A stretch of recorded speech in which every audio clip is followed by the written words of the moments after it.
Hi everybody and welcome back to the channel. Today I want to talk to you about my auto-buy fantasy authors. This is something that I've been thinking about because of my self-imposed book buying ban. So in my first book haul of 2022, I talked about how I was going to try to not have anything else to film in terms of a book haul until midway throughout the year. I have a lot of unread books on my physical TBR, so I own a lot of books that I haven't read already. And so the book buying ban was less about financial constraints and more about reading the things that I own. Similarly, I know a big problem for a lot of people is space. We actually have custom bookshelves throughout our rec room in our basement. So we have a lot of space for books because when we were putting those in, we had to think about the future. Like I needed to make sure that there was going to be ample space for books into the future. So again, not a financial issue, not a space issue.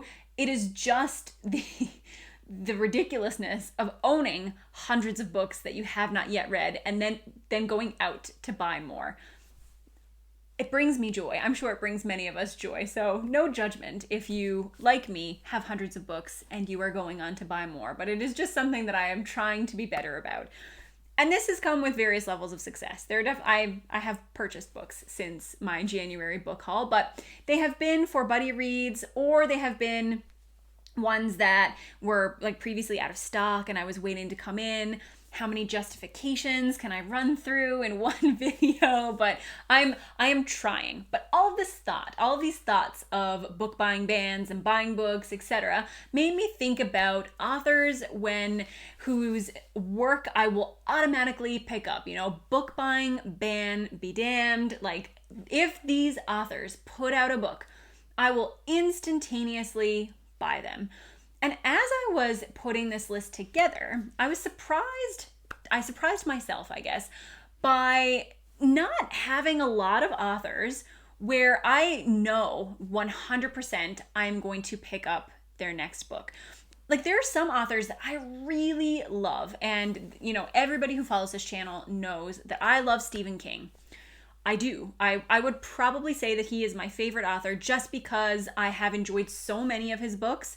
So many of his books are some of my favorite books. I know that when I read something by him, I'm going to almost always like it. I'm sure there are some duds. I've read a couple that haven't been my favorite, but I've never read one. That's not true. I read Dreamcatcher, which I didn't finish. But other than Dreamcatcher, I've never read one where I was like, oh, I can't get through this. But Stephen King, I did not put him on this list of auto-buy authors because he releases books all the time that I don't buy right away. And it's not that I don't think I'm going to read them, because I'm sure that at some point I'm going to have read all of his published works, and a very sad day will come someday when there are no longer any new ones to buy.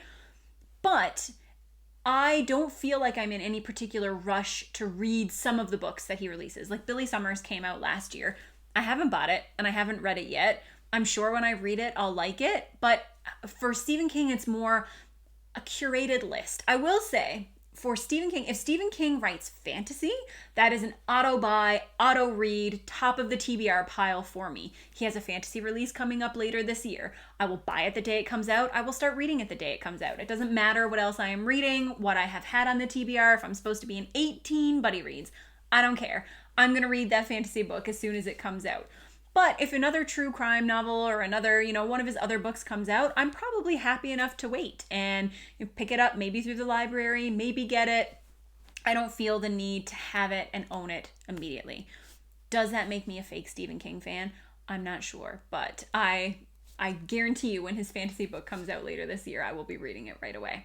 That being said, I do have 5 authors whose works make me automatically stop, pick them up, and usually read them the first day that they come out. A couple of them are fantasy, a couple of them are not, but I will get right into it and start talking. The first of these authors is Neil Gaiman. Neil Gaiman has the honor of being my favorite author who has not written any of my favorite books. So I wouldn't say that any of Neil Gaiman's books individually make my favorite books of all time list. That being said, I love all of his books. I have not read a book by him that I did not enjoy. There are some that I enjoy less than others, like Neverwhere, which is probably his most accessible urban fantasy, like straightforward in terms of tropes and execution. Yeah, that's not my favorite of his, but I listened to it. So did I like listening to it? Yes. Did I have a good time? Yes. Do I still remember certain elements of that book? Yes. What makes Neil Gaiman an auto-buy author for me are a couple of different things. I love his writing. Even if I don't always love his books, I love the way he writes. I love his imagination. I know that when I read something by Neil Gaiman, I'm going to get things out of that book that I don't feel any other author could give me. I am going to discover things. He is going to write things that are totally unexpected, totally unique, and utterly imaginative. And I love that. And third, I think that he is so good at hopping from, I'm not even going to say genre because it's usually fantasy, but like from age category to age category, from subgenre. Like, I love his short stories. I love his middle grade. I love his adult fantasy. I love his speculative fantasy. I love his weird fantasy. I love his comic books. Like, whatever he writes, I usually love it. And there are very few authors who I believe are as versatile as Neil Gaiman. And so when he puts out a new book, even if it's a children's book, if it's a picture book, I'm like, I need to read it. I need to read it right now. So I do. And whenever I hear that he has a new book being released, I will pick it up right away and I will get straight to it. So he is probably the highest author on this list in terms of like excitement when I see that he's releasing something else, because I'm just always so curious. Like, what is it going to be like? Is it going to be American Gods-esque? Is it going to be Ocean at the End of the Lane-esque? Is it going to be Fortunately like, what is it going to be most like? I never know, and I am always really excited to find out. The other fantasy author who made this list is someone who is new to me, but I feel like I am confident putting them on this list, and this is John Gwynne. So John Gwynne is the author of the Faithful and the Fallen series, which if you take the quartet and then the trilogy that follows, so all of the Banished Lands books, so there are 7 of those, and then the Shadow of the Gods, which is the first book in his new series, which is called the Bloodsworn Saga. So he has written 8 books so far. I have loved them all. They are very similar to one another. So he definitely is heavily inspired by heroic fantasy. He writes fast-paced stories. His writing is kind of sharp and choppy. But I think improving and expanding in terms of, nuance and technical ability as he continues on in his career. But all of his books have been so much fun for me. Whether or not I think that the narrative is always incredibly clear, whether or not there are elements that I like or dislike, I have had a great time reading all his books, and they are page turners. Sometimes you just really want a book that you can like blast through. And for me, John Gwynne is that author. I love the high emotional stakes in his books. His relationships are always very gripping, but they don't fall over to the side of melodrama, at least for me. I think that he toes that line very well. And so I always feel super invested in his characters. I always believe in how much they care about each other. And I really love that. I truly believe that if John Gwynne announced like tomorrow that he was writing a YA novel, that I'd be like, yes, I'm going to pick that up on release day. And I think that's because I enjoy so many different things about his writing. I think that the style itself is accessible, the prose is accessible. I think that his characters are always very easy to root for.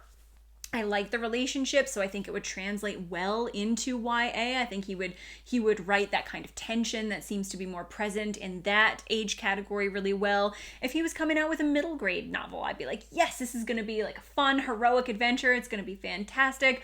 I just trust in his ability to write a story that is going to grip me and that is going to keep me interested. So he is a new author to me, but I am confident that whatever he writes, I am really going to enjoy. And so he is definitely an auto-buy author for me. Like I said, as soon as he releases a book, I will be there at the bookstore to pick it up. And those are the only 2 fantasy authors that I have on the list. I will say that in terms of like a special shout out, I do think that Robin Hobb will be an auto-buy author for me. If she came out with a book next week, I probably wouldn't pick it up right away because I want to finish The Realm of the Elderlings. Maybe I would pick it up because I'd also want to be on the hype train for Robin Hobb's new series. But I do think that she is going to be an auto-buy author for me. I love her writing style. I think that it works really well for epic fantasy, but I imagine that she would write anything well. Like if Robin Hobb was going to write literary fiction, I'd be like, yes, sign me up. I will read it. Young adult, I don't care. Like, what do I hate? Like, what genre do I not like very much? I don't know, mystery thriller. Like Robin Hobb, if she's gonna write a mystery thriller, fine, I'll read it. I don't care. I would read anything. Maybe she should have been on this list. I don't know, because I think I would read anything by her, but I just haven't caught up enough, I think, with her books that have already been published for me to confidently say that she would be an auto-buy author, but she really will be. So I don't know why I'm saying this, but Robin Hobb, let's squeeze her into the list too. Coming up next is kind of like a transition out of fantasy into the realm of, I don't know what we want to call it, like literary fiction, probably not, contemporary fiction / fantasy. And that author is Madeline Miller. So she is the author of Song of Achilles and Circe. Those are her only 2 published novels. And I really love both of them. I really love Madeline Miller's style. I think that her writing is beautiful. I love the way that she explores stories that are such a huge part of our culture. Stories like the story of Achilles, stories like, I mean, Circe, probably there are not as many people who know who Circe is as there are who know who Achilles is, but she takes these myths that provide kind of a backbone to our literary culture and explores them in new and exciting ways. I think that in terms of the Song of Achilles, this was more of a relationship study, more of a meditation on who a hero is on the inside, and it gave us kind of a different lens through which we could look at Achilles, which I really loved, and I really, really love that book. I like it more than Circe because it is the type of book that I like a little bit more than Circe, but I do think that in terms of breaking new ground in exploration of myth and mythological retellings, Circe is probably the better book by Madeline Miller, and I still had a fantastic time reading it. It spoke a lot about motherhood and the struggles therein, about identity, about womanhood, exploring the role of women in history and what that looks like and why it looks the way that it does. So there are tons of things to love about Circe as well. And I just like the way that Madeline Miller's brain seems to work. Both of her books have been 5 stars for me. There's not a lot to go with. Like she doesn't have this huge backlist of books where I can say, well, I've got 100% success rate. I do, but it's a sample size of 2. So, you take that with a grain of salt. But if she writes another book, I'm going to read it. If it's about a story that I know nothing about or a story that I don't really like that much, I'm still going to read it. It's not going to matter because I trust in her writing. I really love the way that she develops stories, and she is most definitely an auto-buy author for me. The next author, which was the 4th, but I guess if we put Robin Hobb in there, then probably is the 5th then, is Miriam Toews. This is someone that I don't talk about that much on this channel because she is a contemporary Canadian author. Miriam Toews is she my favorite Canadian author? Potentially. There are a few Canadian authors that I really like, but Miriam Toews, I just adore her storytelling. She writes about things that I personally find very interesting. So she writes about the difficulties of growing up in a very insular culture, of pushing back against viewpoints that have been fed to you for your entire life. She talks a lot about intergenerational trauma. She talks a lot about mental health. And she's really, really funny. Her books are always very bizarre and witty and heartwarming. Like they're this very strange combination of elements that tends to work really, really well together. She had a new book that came out last year called Fight Night, and I pre-ordered it. And the moment that it arrived at my house, like the minute I took it out of the box, I read it, and I read it all in one go. Like I just couldn't stop reading it. I really love her writing. Her favorite, or my favorite book of hers is called A Complicated Kindness, which I think is just phenomenal. And if you like literary fiction, if you like contemporary fiction, then I would 100% encourage you to give her books a try. They can be a little strange, and like Fight Night, I think you probably need to be familiar with her style if you want to appreciate it as much as I did. Similarly, she has another book. Is it called Women Talking?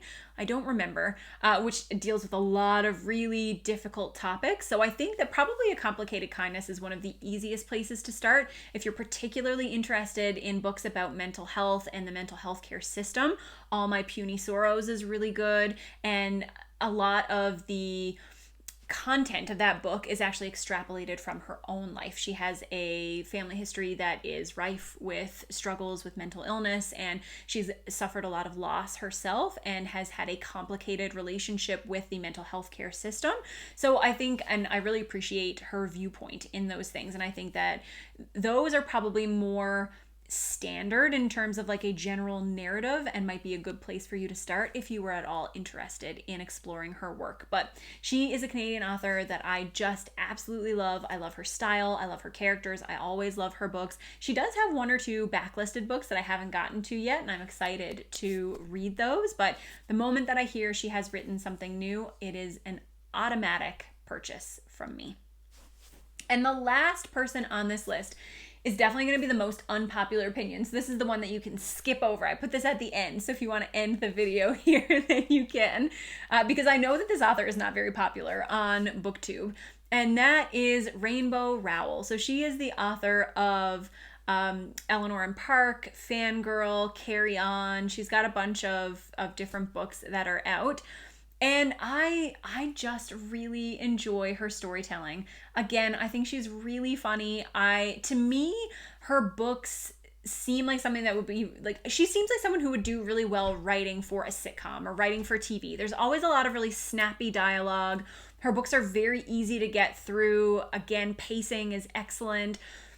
And I just really like them. They're not ever going to be, or they weren't for me at least, books that are going to force you to sit down and reflect. But I think that they are very vibrant. They are very colorful in terms of integrating a lot of different life experiences. Like, she does talk about mental health and mental illness. She has characters who are very shy or who grapple with anxiety. The relationships are always very realistic. I think even if there's not a lot of complexity in terms of really diving deep into the characters, I think that the traits that they have and the way that they interact with each other do feel very true to life. And I just really like her style. Like I said, her books are easy to read, and for me, they're very rereadable. I have reread her books many times, and I always really enjoy them. If she has a new book that is coming out, I know that I will buy it right away, and I know that I will have a good time while I am reading it. So she has crossed over into comics, and even some of her books are now being re-released as, I think one of them is being re-released as a manga. So I will probably check that out as well. But I just, like I said, her style really works for me. I understand that she is not an author that appeals to everybody, but I really like her books, and I will definitely continue to read them. So this, like I said, this was a little bit harder than I thought it was going to be, because there are authors that I really like Joe Abercrombie is another author who is new to me, and I probably would like books that he has written, but I haven't tried any of his, I haven't tried his YA books, and just his fantasy is so bleak and it is such a particular type of story that I do wonder, like, if he published a middle grade book, would I want to read it? Like, is that something that I feel like would translate well? Like, the authors that I put on here, I think, are people who I think of as very versatile, who could write in a variety of different styles and settings, and I would still really enjoy their work. Maybe with some of the other authors who are on this list, or other authors that I enjoy, as I continue to read through their bibliography, as I read more from them, then they will also be added to this list. But in terms of authors who I'm going to kind of drop for that book on the day that it is published, I'm going to read it instantaneously. These are the people who make the list. And I would really love to know from you guys, who are your auto-buy authors? Who do you kind of drop everything on the TBR to automatically read? Please let me know, and I will see you with another video soon. Bye.